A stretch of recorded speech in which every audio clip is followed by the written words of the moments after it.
You're listening to Kerry Lutz's Financial Survival Network, where you get valuable information you just can't find anywhere else. To thrive in today's trying times, you need the Financial Survival Network, now more than ever. Go to financialsurvivalnetwork.com and get your free newsletter and gift. Financial Survival Network, now more than ever. Welcome. You are listening to the Financial Survival Network. I'm Kerry Lutz. Today is November 4th, 2021. Well, if you're in the market for a car, if you've got a car and you're looking to sell it, or you got to repair a car and you're waiting for parts, you're definitely going to want to hear from the person who is the guest on the show. Her name is Pam Oakes. She has been fixing cars for decades. Pardon the background noise. She's at the SEMA show in Las Vegas. That's the show for aftermarket auto parts and mods and things like that. She hasn't been with us for a while, but Pam, welcome back to the show. Thank you. Thanks for having me on. Appreciate it. Hey, so what's happening with new cars? It seems like there's an acute shortage. The manufacturers are only too happy to produce less cars and charge more for them. The dealers are definitely getting squeezed, but this has also led to a major escalation of used car prices. You're an observer of the industry for many, many years. What do you think is going on here? Actually, it's kind of like a shadowing of what we had when we had cash for clunkers. Remember cash for clunkers in the used car? Yeah. And what happened is they were trading in their clunkers and they were putting a chemical into the engine and seizing them up.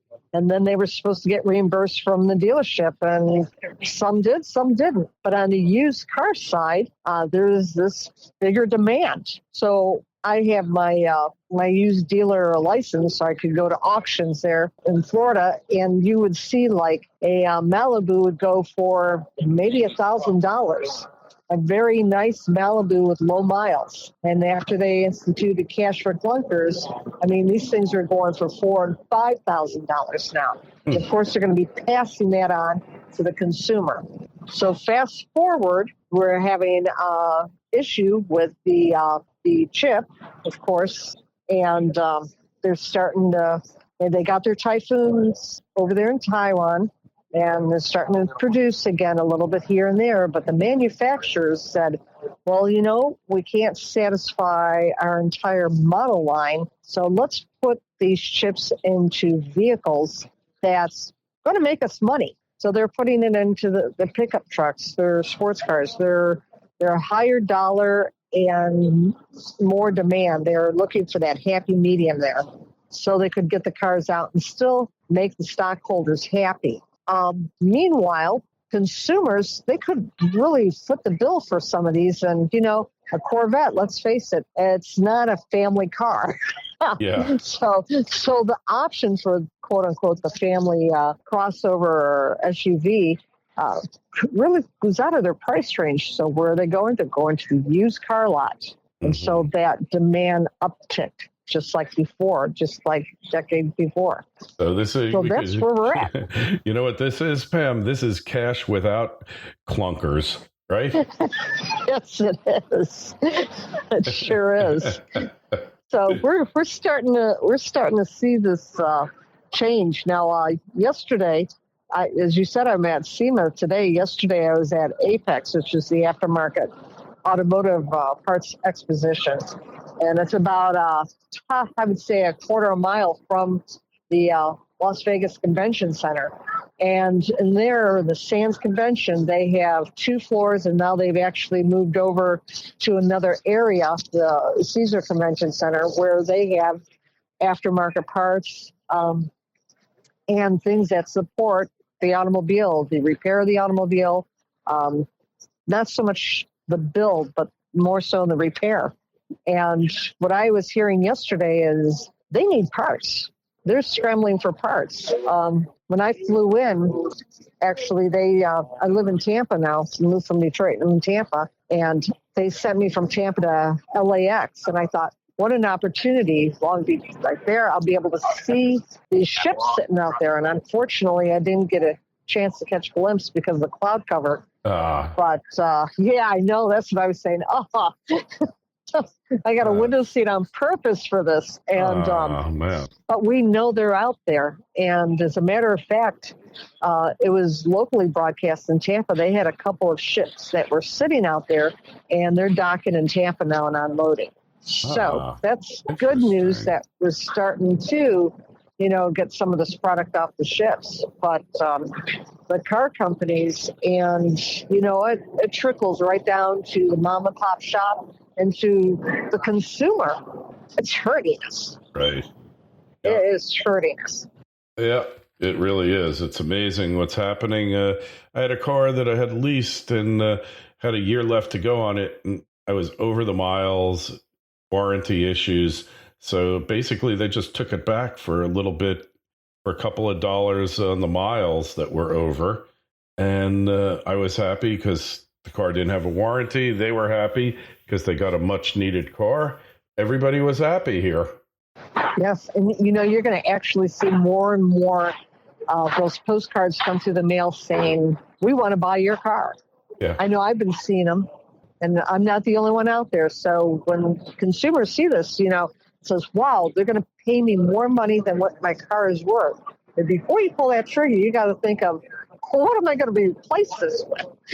And how much is it going to cost? Because let me tell you right now, it's not in the consumer's favor. That's for sure. To do a purchase.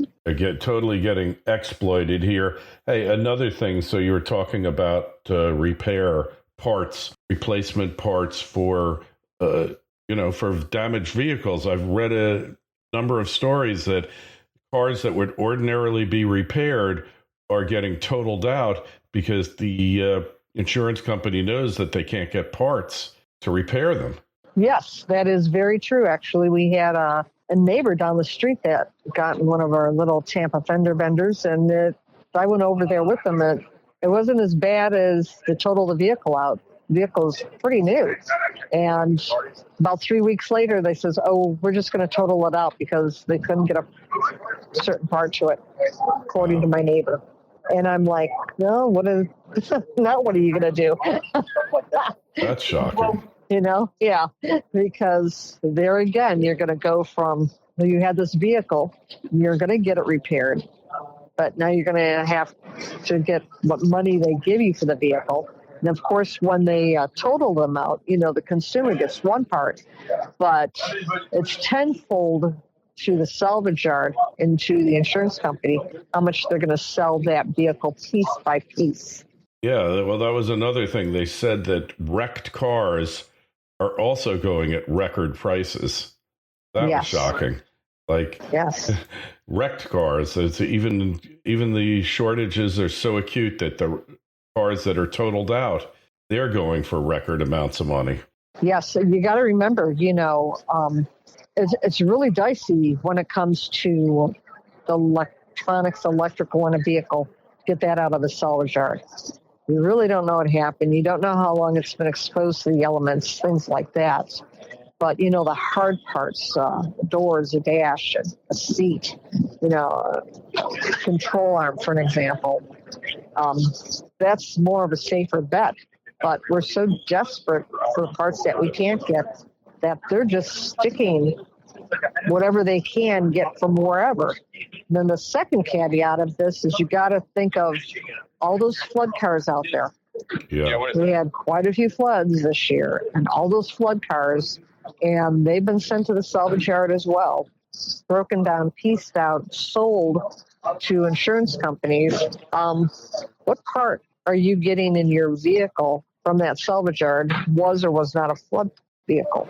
Yeah, flooding is the worst for electronics because the electronics will work well for a while and then it will steadily deteriorate. And you have to be super, super careful of that when you're buying this.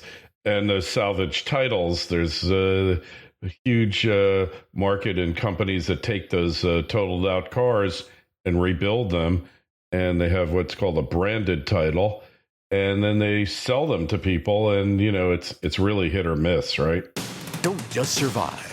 Thrive, the Financial Survival Network. Goldterra Resource Corp is a gold exploration company that has assembled a highly prospective district-scale land position on the doorstep of the city of Yellowknife in Canada's Northwest Territories. Goldterra is currently focused on expanding and delineating gold resources at the company's Yellowknife City Gold Project, with a goal of discovering over 5 million ounces. With ready access to infrastructure and multiple high-grade gold discoveries, Goldterra is on track to re-establishing Yellowknife as one of the premier gold mining districts in Canada. Goldterra trades as YGT in Toronto and YGTFF on the OTC. For more information, go to goldterracorp.com. That's goldterracorp.com.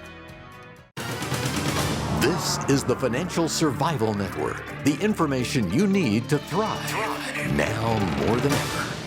It really is. So, like I tell everyone, and I hope everybody does listen to this, before you go out and purchase a used vehicle, make sure you have an independent, somebody not associated with the dealership, have it checked over. Because not only can a seasoned set of eyes be able to tell if there's been flood damage or a part replaced that's been flood damaged, but they're also looking at things like, when will I have to get tires? Or the brakes due soon, things like that. That's all negotiating money for that final sale. If they don't want you to take it and have it looked at and said, oh, we have a 104-page report here. It says everything's just great on this vehicle. You know what I'm talking about. Yeah, some sure. ridiculous amount of documentation they flood the customer with. And they're saying, oh, okay, in this false sense of security that the vehicle's okay. Don't buy it. I had a customer of mine who bought a vehicle out of town and told me, says, check it out before you buy it. Bought it from a dealership and brought it down, and on his way back into town, the oil light came on. So I didn't know he pulled the trigger and bought the car, but I found out the next morning when I got at work and I saw the key packet and the car out front and said oil light on. And first thing we checked the oil, and it was blacker than coal. Oh, so sludge. Oh, yeah. Sludge. This was in a Beamer, too. It was really sad. From a Beamer dealer, My son, I got him a Hyundai, and I said, you got to get oil changes. Oh, yeah, I'm getting oil changes. I got a call from him, like, he's put 15, 20,000 miles on the car. The engine has sludge. I said, I thought you were getting oil changes. Oh, well, nah, I didn't really. I just told you I did. And I said, that car would have lasted another 100,000 miles. Now you got to go trade it. That car was on me. The next one's on you. And so he learned his lesson that you actually have to maintain your vehicle. So, Pam, one thing I wanted to talk to you about, the shift over to electric vehicles. Yes. It's picking up steam. If you thought it wasn't real, well, you have to know it's real now, because the governments of the world, rightly or wrongly, are forcing the manufacturers to embark upon this transition. What's your take on the electrification movement? Well, like anything, it's got a lot of layers, and they want the manufacturers to put electrified vehicles in. As a matter of fact, here at SEMA, they got a 72 Roadrunner that's been electrified, which is kind of different. But needless to say, back to the real world here, there's a lot of things going on. We have electrification. Well, they're counting on this for the autonomous vehicle, because nobody's going to be driving the autonomous vehicle. The vehicle is going to be driving over these pads to get recharged, as they are demonstrating now in Europe, in these little test markets like Stuttgart, so on and so forth. And they're trying to find the simplest way to regen this vehicle. And then part two, we have all these consumer conveniences. We wanted to do the semi-autonomous down the highway, for an example. We want our heated seats. We want our AC seats. We want our infotainment system to do everything for us. So there's a lot of demand at this point based on the consumer's wants. Now we have the electrification. You're going to see a lot of hybrids. I can guarantee you that. GM's doing some great stuff on battery packs now that they're going to be putting in. They've been talking about this for decades, battery pack platform on the chassis, and then having that chassis bolt on the different body styles. Even 20 years ago, I remember being in GM update meetings and then bragging how people are going to be buying or renting the chassis, the wheels and everything, and then they would be bolting on the body depending upon what the consumer wanted. Same, for an example, they wanted to go to the hardware store because they had this huge home improvement project. So they go to the dealership and say, hey, I need a pickup body. And they drop it off, and 4 or 5 hours later, they come back and they have a pickup body. Yeah, it's bolted on. And it's like, well, we're going on vacation. I need a SUV. Same concept. So they've been kind of going in this direction. And when they announced this year about these new batteries, I thought, here we go. This is what they're going for. But, there's a limit for the battery packs, too, right now. There's so much more that has to go on in the development, the electrification, the battery development, because our ranges aren't as well. We like the convenience of the gasoline or diesel-powered vehicle. The range isn't there. I mean, we just can't get in an electrified vehicle and sit there and drive to Detroit and think we're going to be there in about the same amount of time, because with this electrification, there's different charging levels. There's 3 different charging levels. And at Tesla, we can go to the level 3 and you're charged up, in a shorter amount of time. If you have a plug-in at home, it could take 10 to 12 hours to charge back up. So true. We have, are they going to like that? Now, the Europeans, they announced early this year, how they're going to go hydrogen. Makes sense. I mean, they can fill up in about 20 minutes. And their range is so much farther. So they're doing this with the long haul. If you go on and, you can see the maps of the H2 stations in Europe. I mean, they're just popping up. I mean, there's almost 200 already. Yeah, I've seen them for years. I'm not convinced. It's a whole infrastructure that's got to be built. Not that there isn't for charging as well. Having recently gotten a Tesla, the garage charge, I just basically had a dryer plug put in my garage, plug the thing in. It charges 30 miles an hour. So basically, I charge it up to 90% the battery. So pretty much every time I leave the house, every day I have a full charge. So, the times where you're going to go on the longer hauls, it's definitely not going to be as convenient. No question about that. But it's definitely an interesting transition taking place. There's so many things that car can do that the mere ordinary car can't. Like, why do cars still have keys, Pam? There's no reason there should be a key. It should work off your phone, just like a Tesla does, or a credit card, effectively. Things that it does, like the sound system. It is the best sound system I've heard on any car, standard or aftermarket, by far. A lot of things. But, hey, we're going to let you get back to the show. Just tell us, Pam, if we want to connect with you, find out more about what you're doing, what's the best site to find you at these days? Thank you for asking me. You can find me at findmeautohelp.com. And as a matter of fact, our second book's coming out. Oh. It's Find Me Auto Help, and it's a automotive service crash course for the consumer. So, all right. Excellent. Yes, looking forward to that. We're going to pick up a copy of the book and take a look at it. Hey, if you got any questions for Pam, shoot me an email to kl@kerrylutz.com. Pam, it's great to connect with you again, and we will talk with you again real soon. Looking forward to it.